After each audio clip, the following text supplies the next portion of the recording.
నేతాజీ సుభాష్ చంద్రబోస్ జయంతిని పురస్కరించుకొని English union high school కవాడిగూడలో వేడుకలు నిర్వహించారు. ఈ సందర్భంగా school chairman Puligari Govardhan Reddy principal Chandrabose చిత్రపటానికి నివాళులర్పించారు.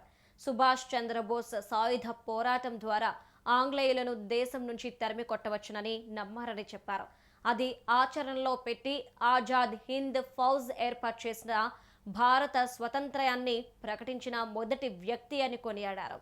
యువత కేవలం చదువుకుంటే సరిపోదని ఆ చదువును సమాజం కోసం వినియోగించాలని గోవర్ధన్ రెడ్డి సూచించారు.